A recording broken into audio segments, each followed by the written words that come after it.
Imagine creating a technology that rewrites the rules of money itself. No central bank, no government permission, no Wall Street middleman, just code, cryptography, and a network anyone in the world can join. Now imagine holding a personal stash of roughly 1.1 million Bitcoin. At today's price, that fortune would be worth tens of billions of dollars. Enough money to move markets, enough money to make governments nervous, and then imagine walking away. No interviews, no mansion, no victory lap, no public face. Just one final message, then silence. That is the mystery of Satoshi Nakamoto. For more than 15 years, journalists, programmers, cryptographers, and internet detectives have tried to answer one question. Who created Bitcoin? The clues are everywhere and nowhere. British spelling, forum posts, old emails, mining patterns, time zones, writing style, but every lead ends the same way. Almost convincing, never conclusive. Today we are going to cut through the noise. We will look at why Bitcoin was created, how Satoshi vanished, and why every suspect leaves behind one missing piece. To understand Satoshi, you have to understand the world Bitcoin was born into.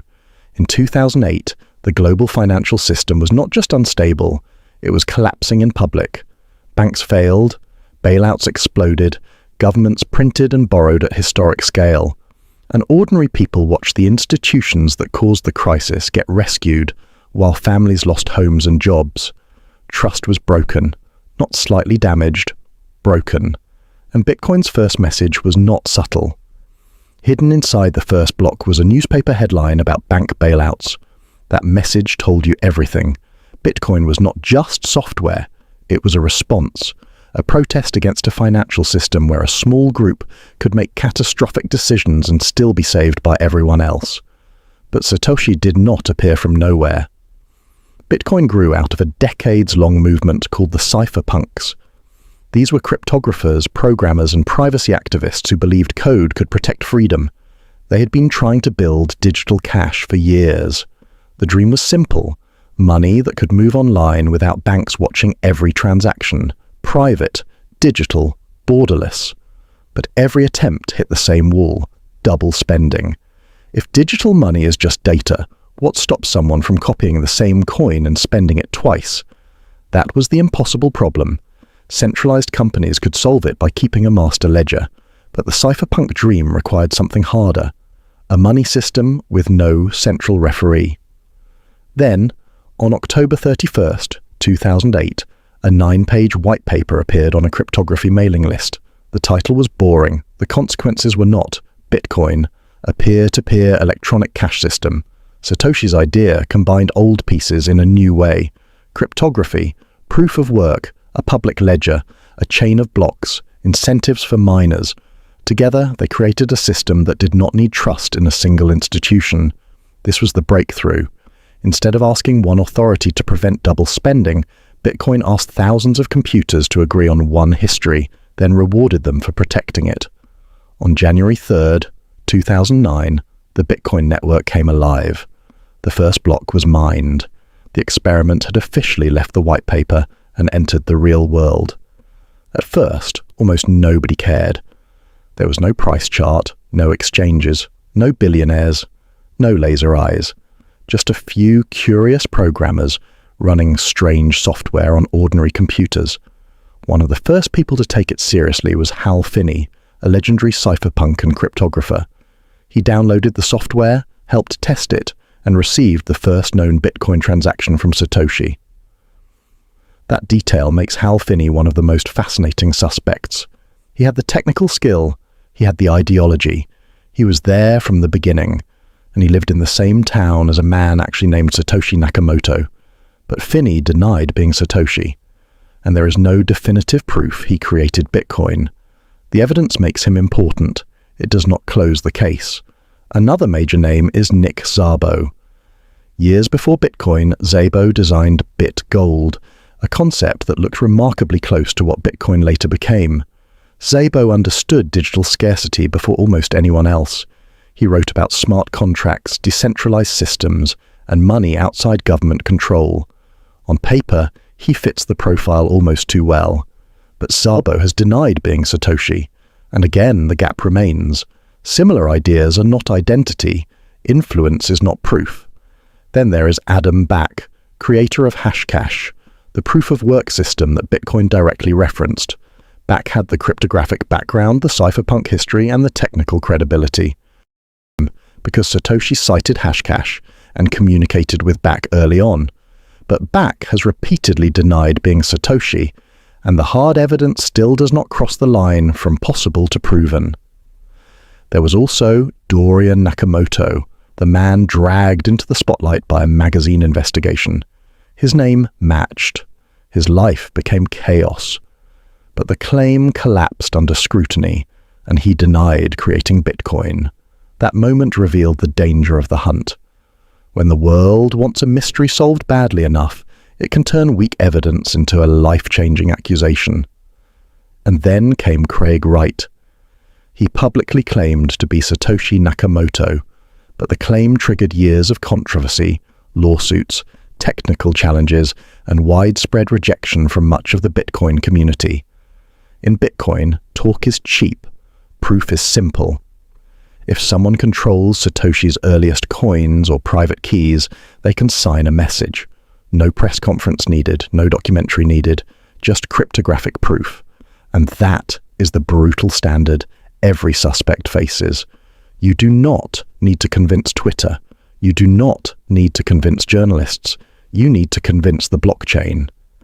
This is why Satoshi's coins matter so much. They appear untouched. A fortune sitting still for years.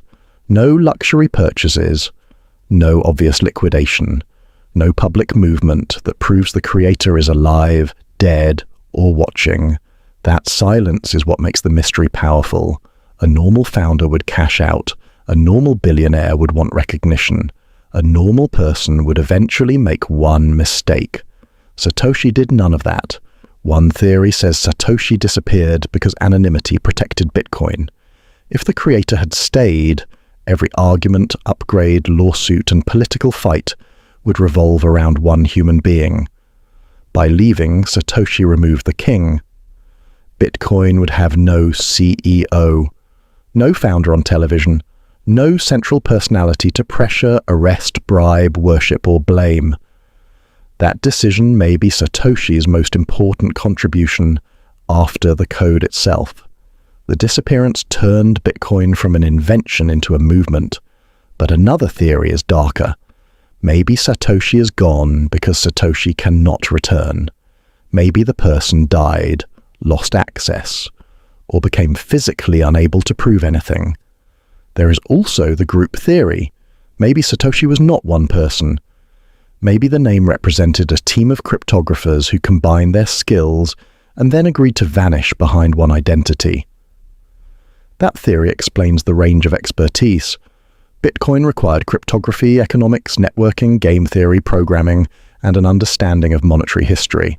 It was not a small idea, but the writing style looked consistent, the emails felt controlled, the forum posts had a clear voice.